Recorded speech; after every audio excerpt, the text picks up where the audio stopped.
संख्या का मानक रूप। मानक रूप का मतलब होता है छोटा रूप, जैसे कि 2 3 4। इसको अपन पढ़ सकते हैं कि नहीं पढ़ सकते? पढ़ सकते। इकाई ढाई सैकड़ा 234। अगर मैंने इसको ऐसा लिख दिया तो इसको पढ़ने में तकलीफ होती है अपने को। जैसे इकाई ढाई सैकड़ा 1000 10,000 लाख 10 लाख करोड़ 10 करोड़ और भी मैंने लगा दिया जहाँ तक जाएगा, तो इसको पढ़ने में बहुत तकलीफ होती है। तो इसको अपन काय के रूप में व्यक्त करेंगे? मानक रूप। k गुणित 10 की घात n। k गुणित 10 की घात n। k का मान 1 और 10 के बीच में आना चाहिए। k का मान तो सबसे पहले तो अपन लिख देंगे 2 3 4 लिख दिया। लिखने के बाद जितनी शून्य है, कितनी शून्य है? 7 गुणित 10 की घात 7। अब अपना इस रूप में आया कि नहीं आया? आ गया। नहीं आया, क्योंकि k का मान 10 आना चाहिए, नहीं आया। 10 के बीच में है क्या? ये 234 है। तो कहाँ दशमलव लगाए? यहाँ लगा देंगे तो 23 हो जाएगा। सर 2 के 2 लगाएंगे 2 दशमलव नीचे लगता है। 2.34 गुणित 10 की घात 7। अब दशमलव लगाया अपन ने, उसकी वैल्यू में परिवर्तन नहीं होना चाहिए। यहाँ दशमलव लगाया तो कितने 10 इधर आएंगे? 2 10 आएंगे वो। ये 10 गुणित 10 हो गया।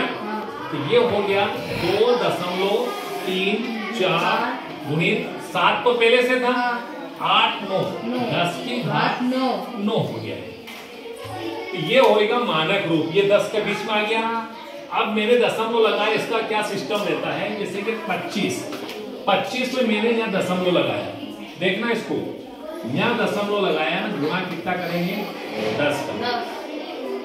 अब इसको हल करें वापस।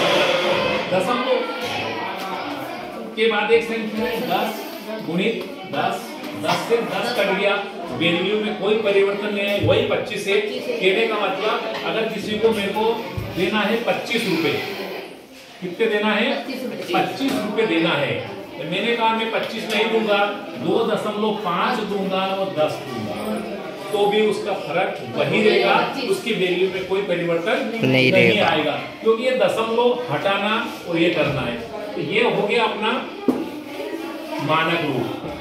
अब ये तो हो गया सीधी सी बात हो गया। अब आता है इस टाइप का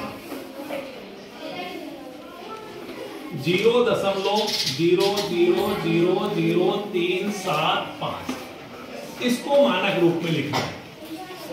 यहां से दशमलव चालू हो गया है।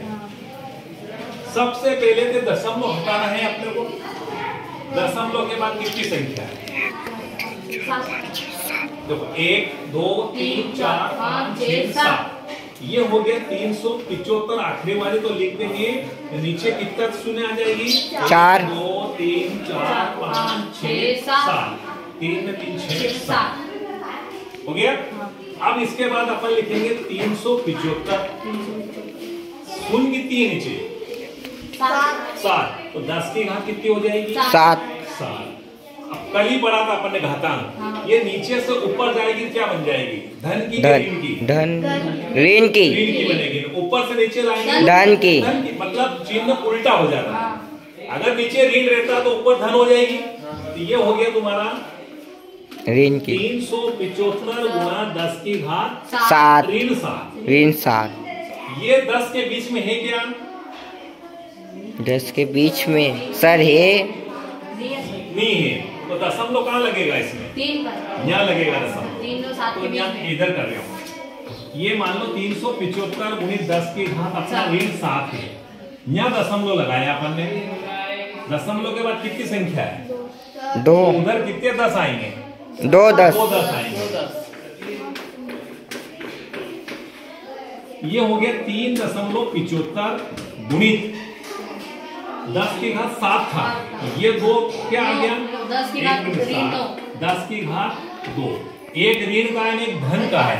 बीच में काय का निशान है? गुणा का।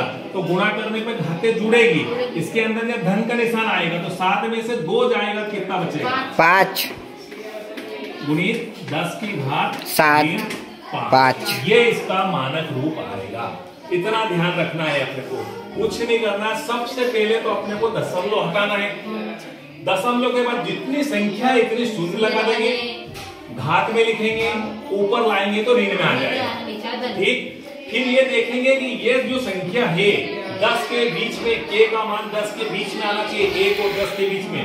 तो अपन ने यहाँ दशमलव लगाया, जब यहाँ लगाएंगे दशमलव के बाद कितनी संख्या है, तो 2 10 का गुणा उधर करना पड़ेगा। अब वो जो 2 10 का गुणा करा है वो धन का है, मैं अपने पास ये ऋण किया, अगर धन का रहता तो जोड़ देते अपन। एक ऋण का एक धन का है तो गुणा करने पर घातें जुड़ती है, तो 7 में से 2 जोड़ेंगे तो ऋण 5 आएगा।